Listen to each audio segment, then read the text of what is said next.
What's up, Yarny Box Crocheters? Today we're going to be learning how to make the Cove Crop top. If you don't already have your Cove Crop top kit, go to yarnybox.com and pick up yours today. Don't forget to sign up with your email for free because we send out a free pattern every 2 weeks. This top is worked into 2 sections, so we're going to make each cup first and then we're going to crochet them together and then continue on to the bottom. The bottom has a really deliciously squishy texture and it's really pretty and it's a really simple stitch. The back is a corset lace-up, so it's very adjustable to different body shapes. And I'm going to show you how to do all that in this tutorial. And now we're going to measure the distance between the middle of your breast and the bottom. For most people that's about 3 inches, but that totally depends on your body type. So the first step that we're going to do is to make a chain, and that chain is going to be the length between your nipple and the bottom of your breast. Throughout this video I'm going to be making a chain of 15 stitches initially, but if that's not what it takes to get the distance between the middle and the bottom of your breast, that's totally fine. Just do however many chains it takes you to reach that measurement. This top is completely customizable and it's not going to affect the pattern at all, so just make sure your initial chain that we're about to do is that measurement. The first thing we're going to do is make a slip knot. So if you don't already know how to do that, you can grab your piece of yarn, hold it with one hand, and then kind of use your fingers to twist the yarn around by making a hole like this. And then grab the piece of working yarn and pull it through like that. And don't worry, there is another way, so if you didn't catch that, you can try this way, which is laying the yarn on the table, take the tail end and fold it over. And that's going to create a loop. And now take that loop and fold it over itself. And fold it back onto the working yarn. And then you're going to grab that middle piece of yarn and pull it taut. And that's going to create a slip knot.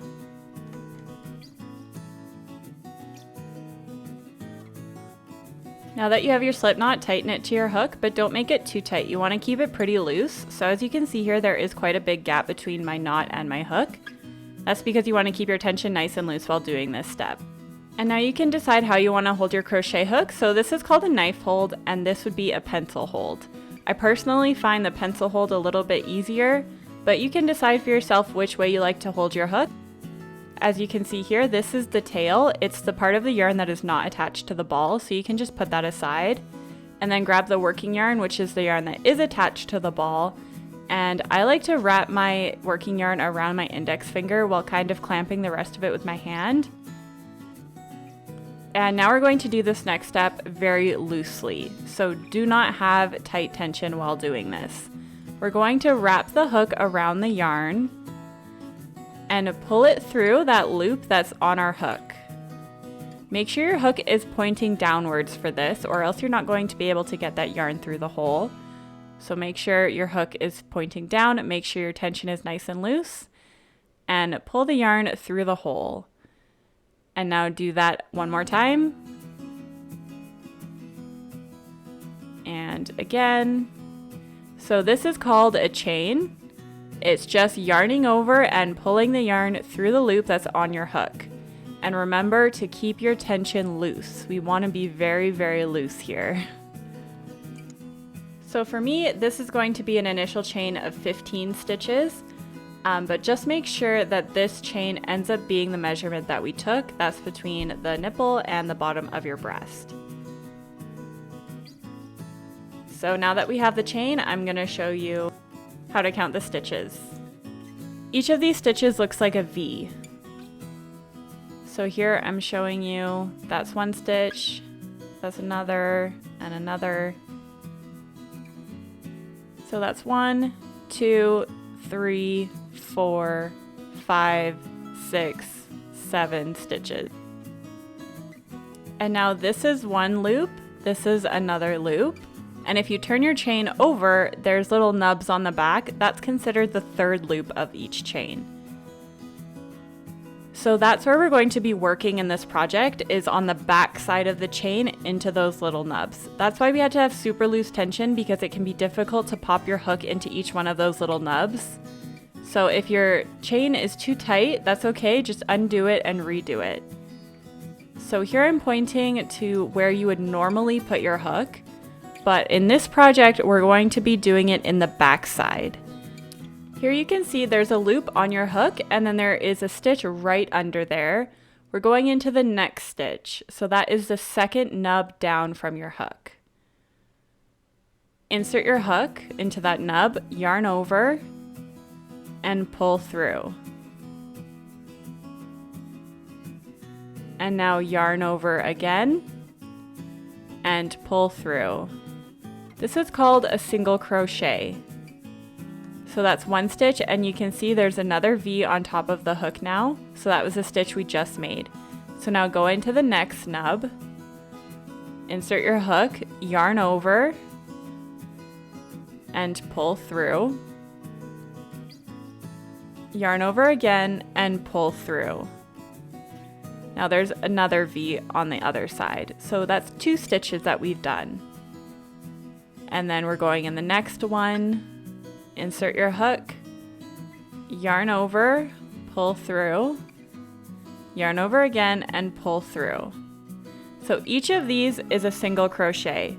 So insert your hook, yarn over, pull through, yarn over, pull through. That's another single crochet. So in each of the loops on the back side of the chain, we're going to be placing 1 single crochet.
So once you get to the last stitch here, as you can see, it's right where the slip knot was.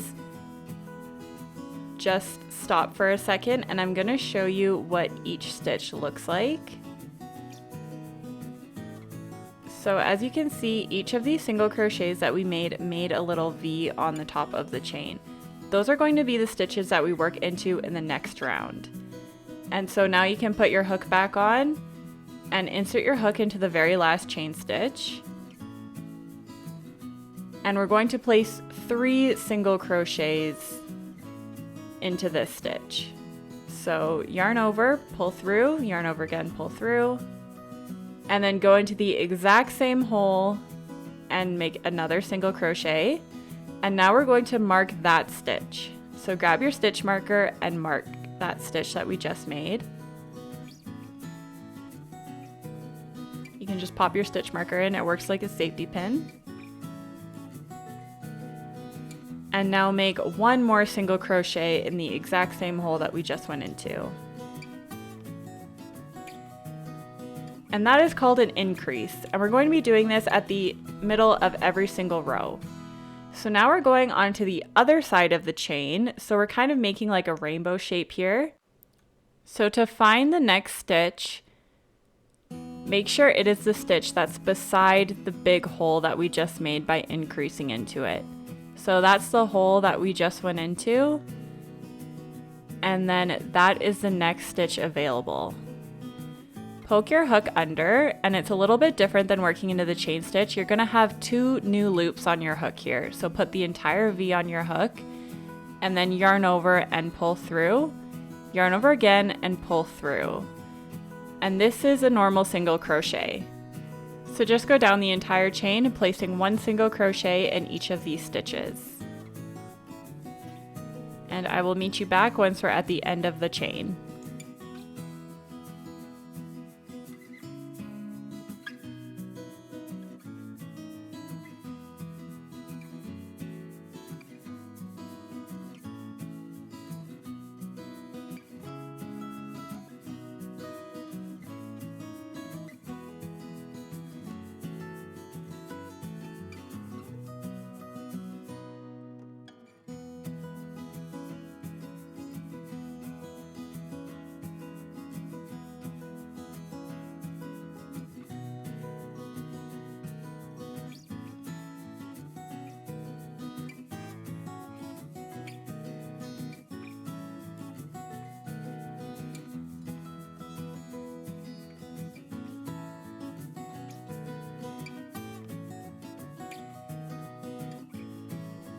Okay, so I'm on my last stitch here.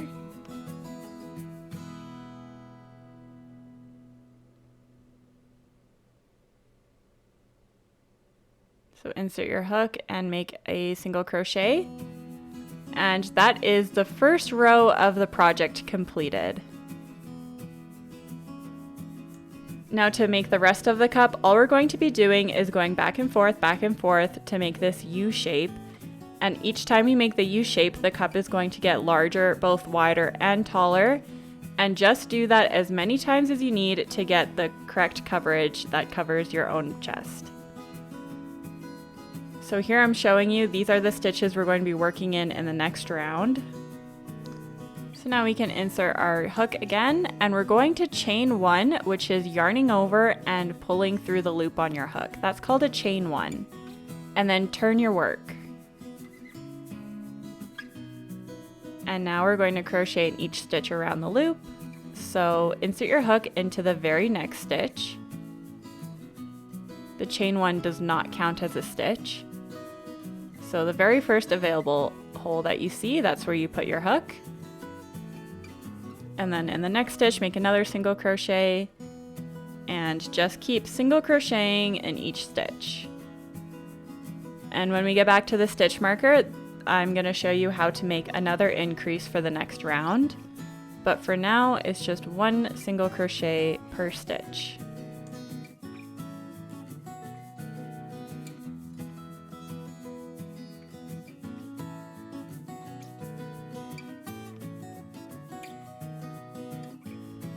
So here is the last stitch before the stitch marker. So now we can take out the stitch marker. This stitch here is where we're going to be placing 3 single crochets into the same stitch. So remove the stitch marker, and then we're going to place 1 single crochet in that stitch, a second single crochet in the same stitch, and pause to mark that stitch. You're going to mark this stitch at every single row that you do on the cup. And now we're going to place a third single crochet in that stitch.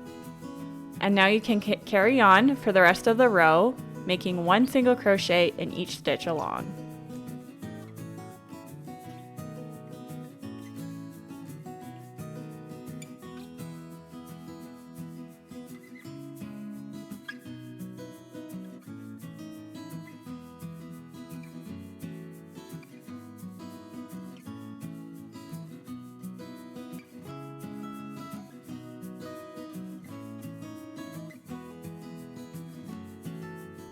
So we're coming up onto the end of the row. This is the last stitch here. And then for the next row, we're going to turn our work and go in the exact same direction that we just came from. So chain 1 and turn your work. Now we're going into the next stitch and single crochet your way along the row until you get back to the stitch marker.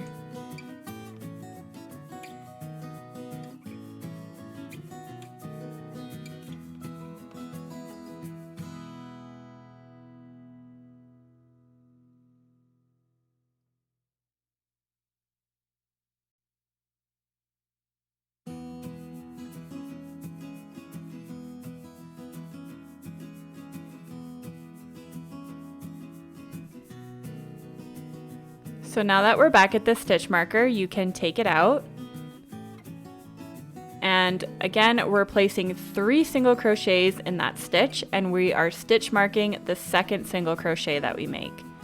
So this is 1, 2, mark this stitch,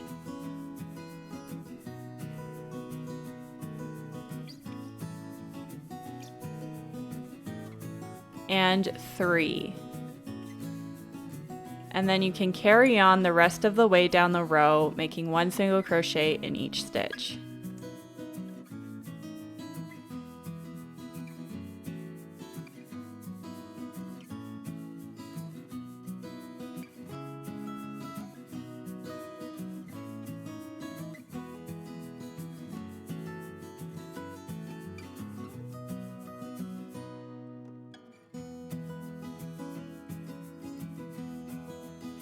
Okay, now that we're done this row, we're going to chain 1 and turn our work and then do the exact same thing we just did.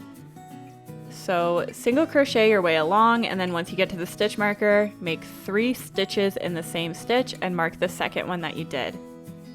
And just keep doing this over and over again until your cup is a big enough triangle that it covers the amount that you want.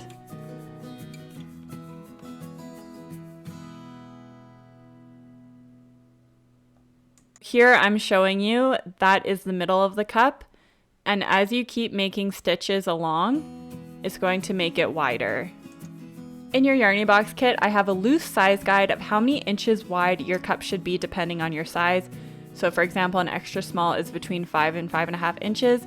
This totally depends on your body type and how much coverage you want, so just keep working these stitches across until your cup is as wide as you'd like.